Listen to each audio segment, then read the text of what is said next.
El camino, de Miguel Delibes. Si es la primera vez que entras a la lectura y la quieres seguir desde el principio, podrás encontrar un enlace a la primera lectura del vídeo abajo en la descripción del vídeo. Y bien, vamos a seguir de vuelta al pueblo, vamos con el capítulo 17.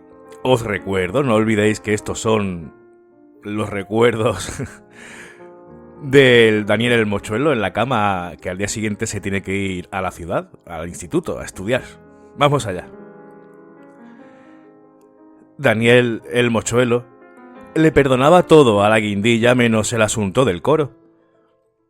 La despiadada forma en que le puso en evidencia ante los ojos del pueblo entero y el convencimiento de ella de su falta de definición sexual.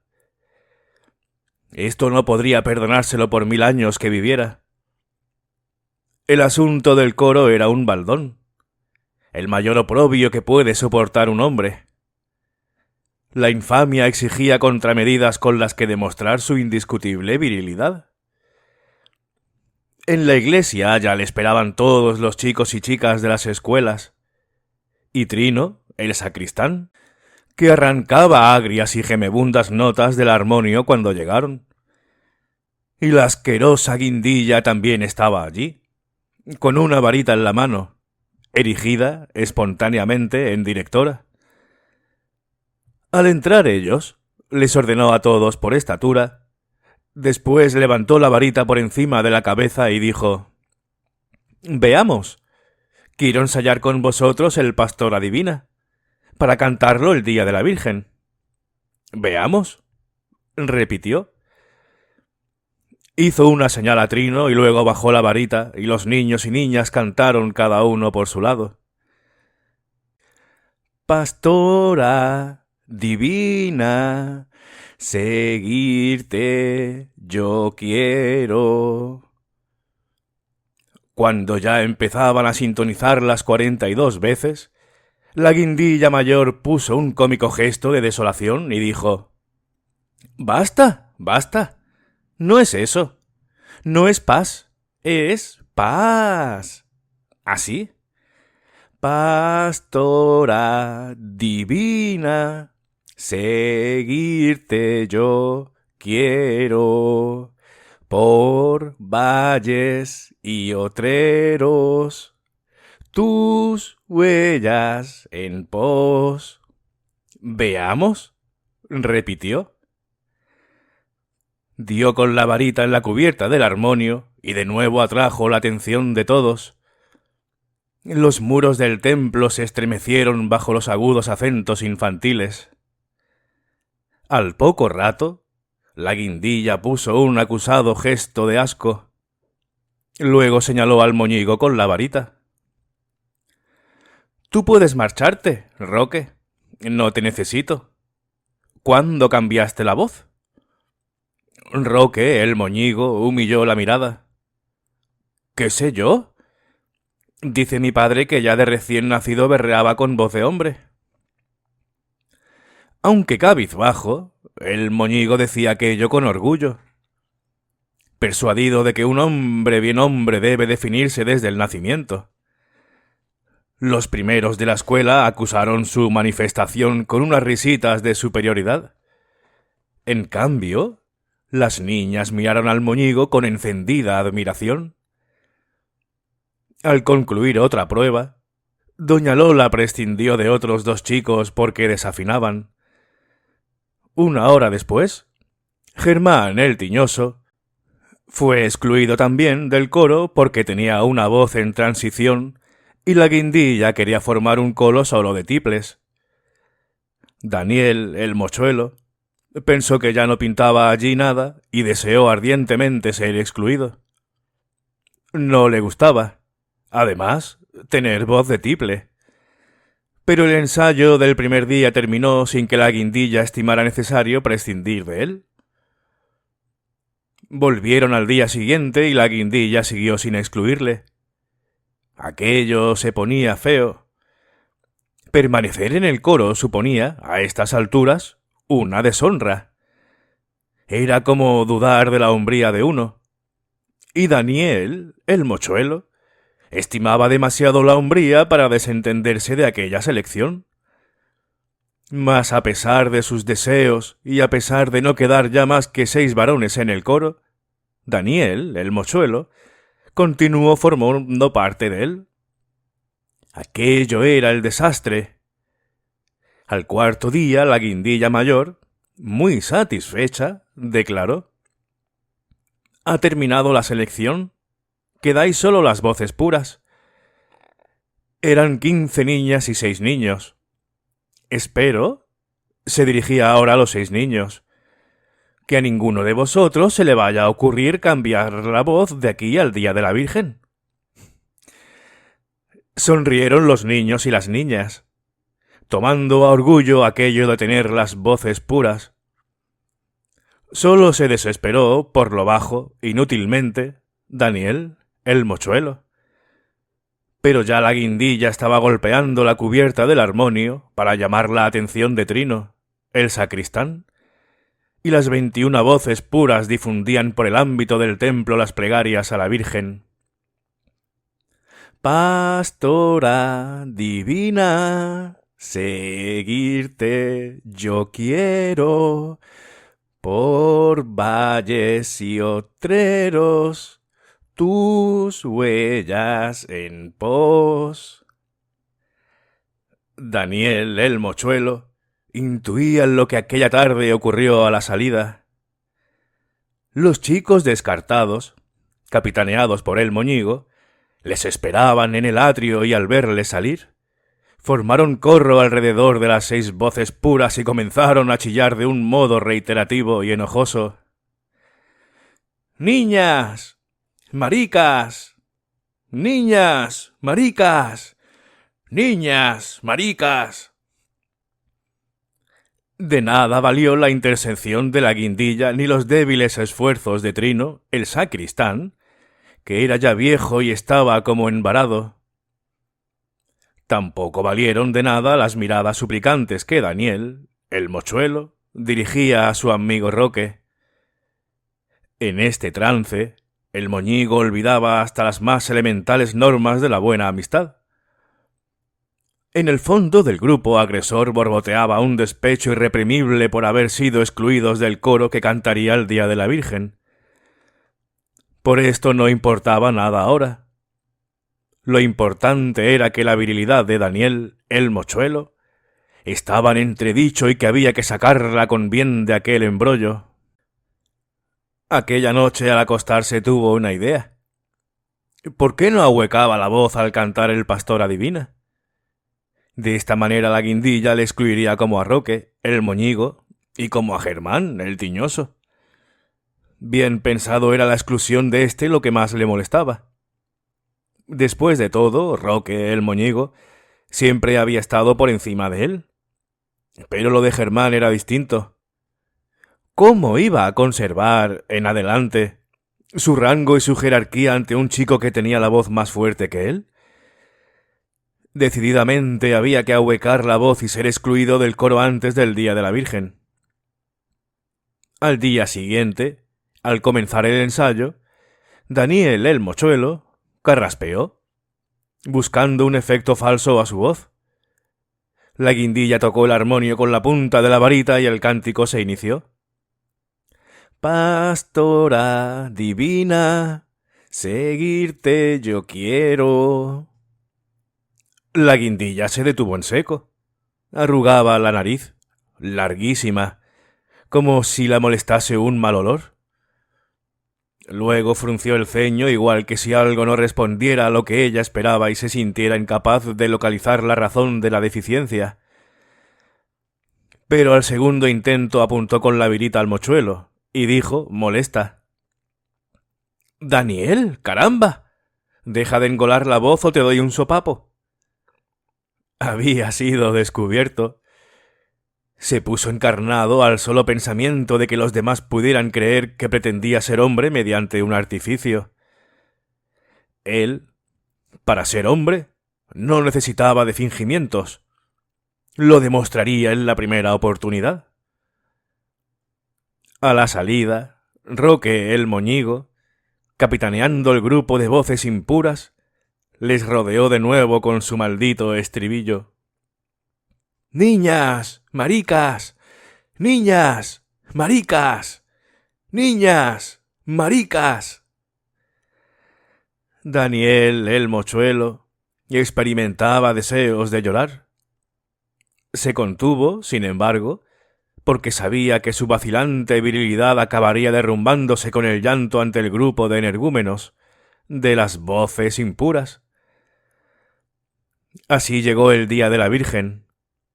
Al despertarse aquel día, Daniel, el mochuelo, pensó que no era tan descorazonador tener la voz aguda a los 10 años, y que tiempo sobrado tendría de cambiarla. No había razón por la que sentirse triste y humillado. El sol entraba por la ventana de su cuarto y a lo lejos el pico Rando parecía más alto y majestuoso que de ordinario. A sus oídos llegaba el estampido ininterrumpido de los cohetes y las notas desafinadas de la charanga bajando la varga. A lo lejos, a intervalos, se percibía el tañido de la campana, donada por don Antonio, el marqués, convocando a misa mayor. A los pies de la cama tenía su traje nuevo, recién planchado, y una camisa blanca, escrupulosamente lavada, que todavía olía a añil y a jabón.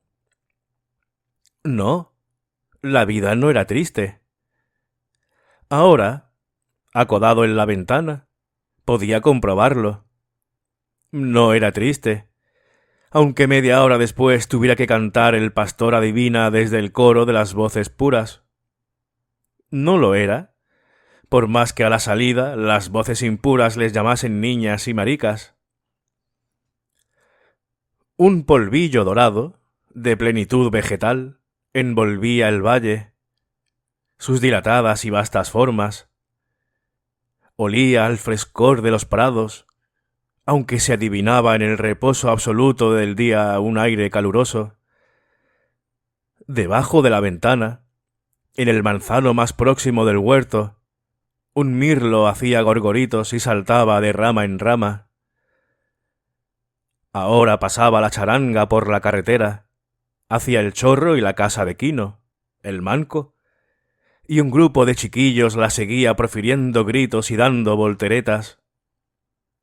Daniel, el mochuelo, se escondió disimuladamente, porque casi todos los chiquillos que acompañaban a la charanga pertenecían al grupo de voces impuras.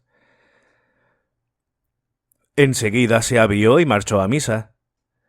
Los cirios chirrospoteaban en el altar y las mujeres lucían detonantes vestidos.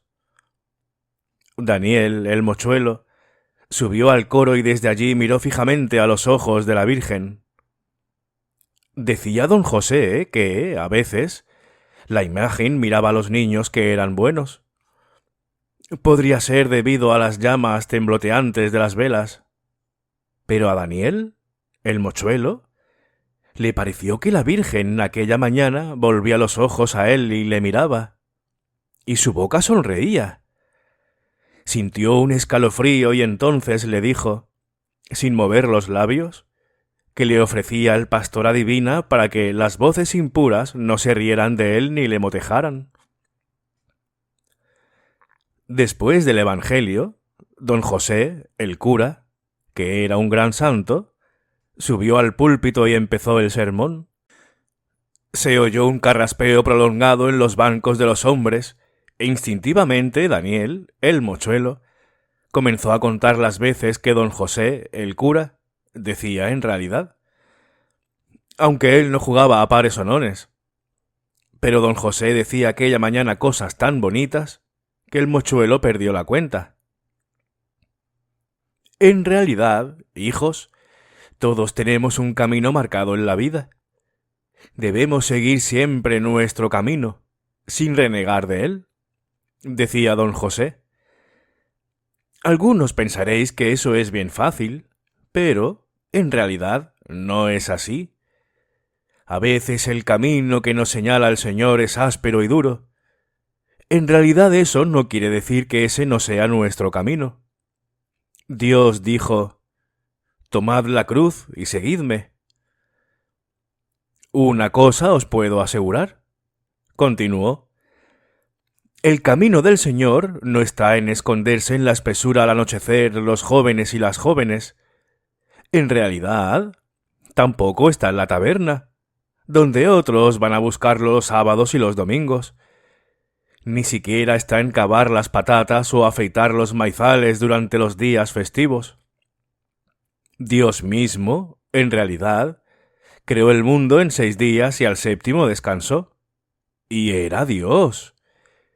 Y como Dios que era, en realidad no estaba cansado.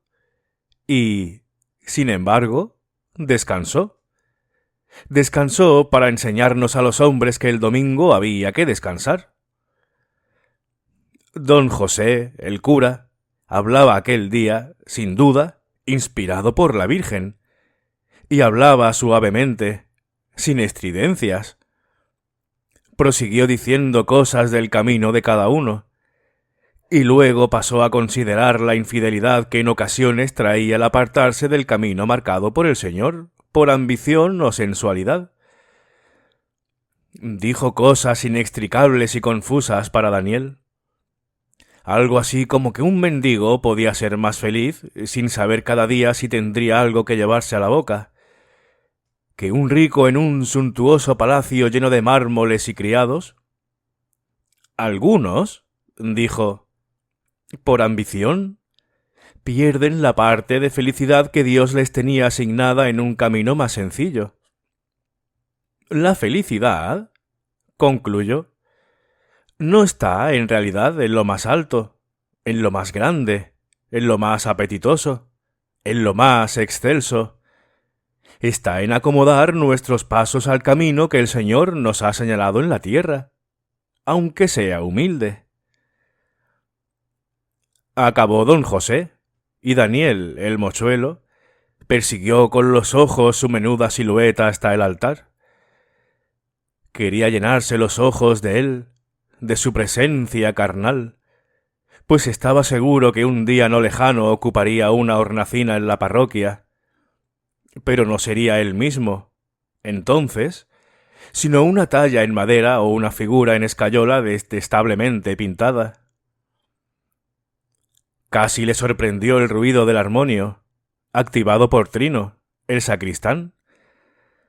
La guindilla estaba ante ellos, con la varita en la mano. Los voces puras carraspearon un momento. La guindilla golpeó el armonio con la varita y Trino acometió los compases preliminares del pastor adivina. Luego sonaron las voces puras, acompasadas, meticulosamente controladas por la varita de la guindilla. Pastora divina, seguirte yo quiero, por valles y oteros, tus huellas en pos. Tu grey desvalida, gimiendo te implora, escucha, señora, su ardiente clamor. Pastora divina, seguirte yo quiero, por valles y oteros, tus huellas en pos. Cuando terminó la misa, la gandilla les felicitó y les obsequió con un chupete a cada uno. Daniel, el mochuelo, lo guardó en el bolsillo subrepticiamente, como una vergüenza. Ya en el atrio, 2 envidiosos le dijeron al pasar niña, marica. Pero Daniel, el mochuelo, no les hizo ningún caso. Ciertamente, sin el moñigo guardándole las espaldas, se sentía blando y como indefenso. A la puerta de la iglesia la gente hablaba del sermón de don José. Un poco apartada, a la izquierda, Daniel, el mochuelo, divisó a la mica. Le sonrió ella. «Habéis cantado muy bien, dijo, y le besó en la frente. Los 10 años del mochuelo se pusieron ansiosamente de puntillas, pero fue en vano. Ella ya le había besado. Ahora la mica volvía a sonreír, pero no era él. Se acercaba a ella un hombre joven, delgado y vestido de luto.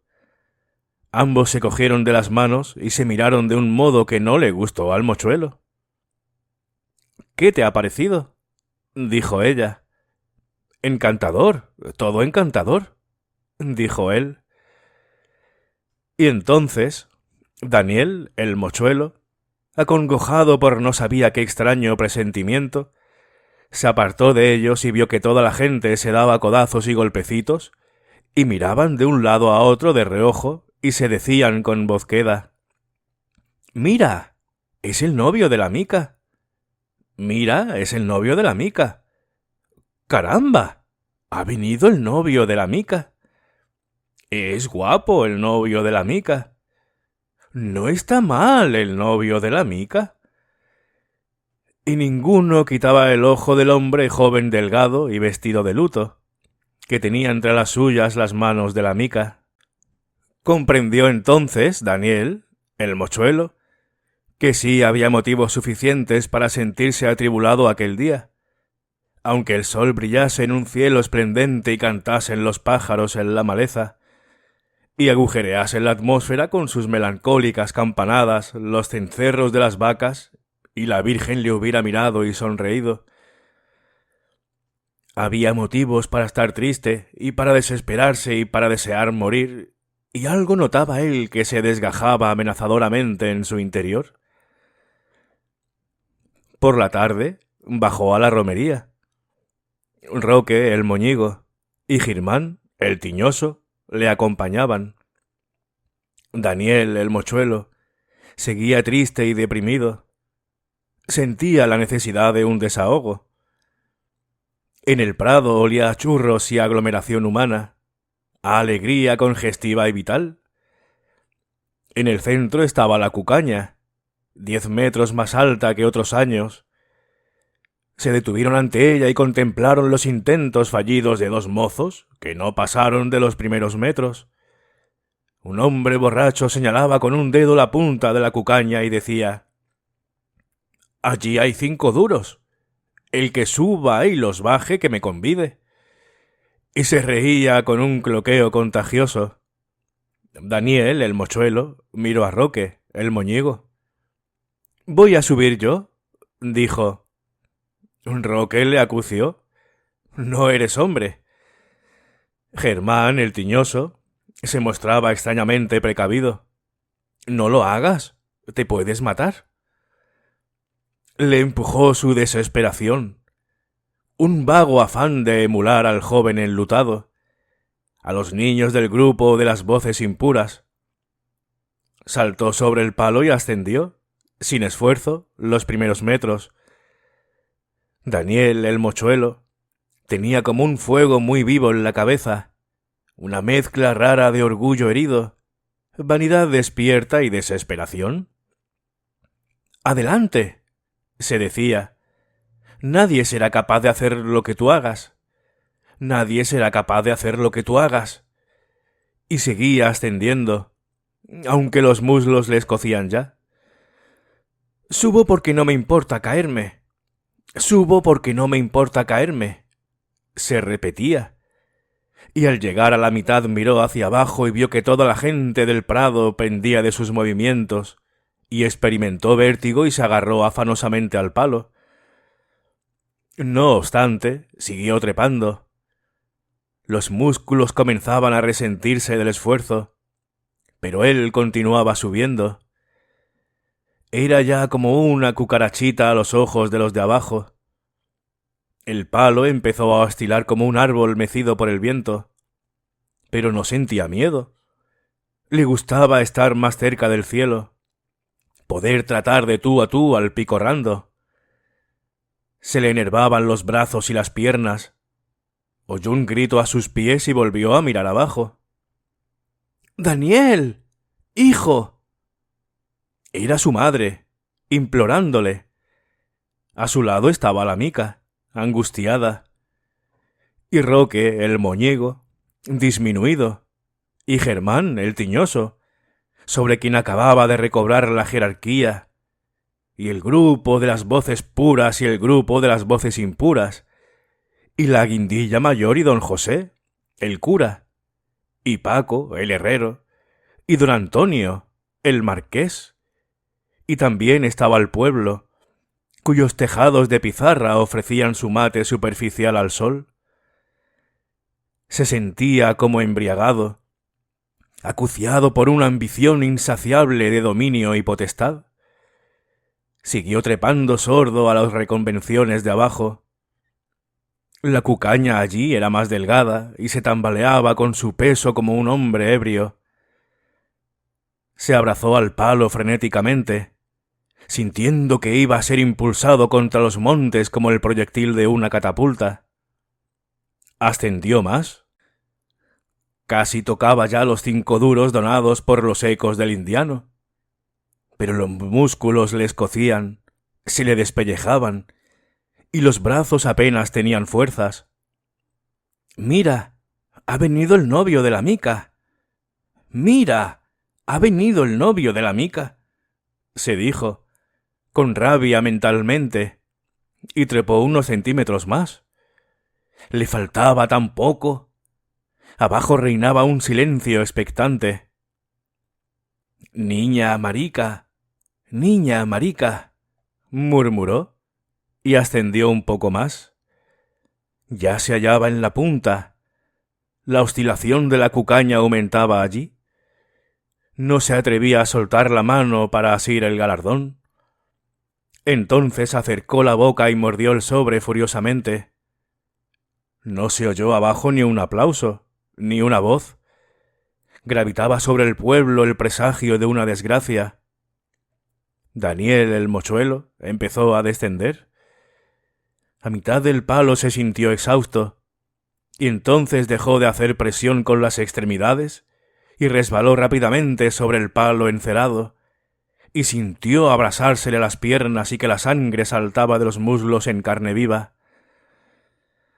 De improviso se vio en tierra firme, rodeado de un clamor estruendoso, palmetazos que le herían la espalda y cachetes y besos y lágrimas de su madre, todo mezclado. Vio al hombre enlutado que llevaba del brazo a la Mica y que le decía, sonriente, «¡Bravo, muchacho!». Vio al grupo de las voces impuras alejarse cabizbajos. Vio a su padre, haciendo aspavientos y reconviniéndole y soltando chorros de palabras absurdas que no entendía.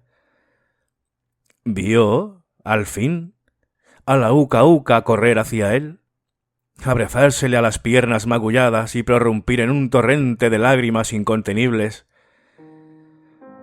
Luego, de regresar a casa, Daniel el mochuelo cambió otra vez de parecer en el día y se confesó que no tenía ningún motivo para estar atribulado. Después de todo, el día estaba radiante, el valle era hermoso, y el novio de la Mica le había dicho sonriente, «¡Bravo, muchacho!».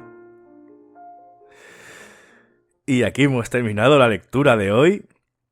Antes que nada, os quiero pedir disculpas por ese ataque a vuestro sistema auditivo mientras cantaba. Ya la última, como era más larga, he dicho mejor lo leo y ya está. Bueno, ha sido bastante valiente, ¿verdad? Lo que ha hecho aquí Daniel el mochuelo, y la gente muy preocupada, claro, eso está muy alto. Son muchos metros y ahí embadurnado con aceite o lo que sea.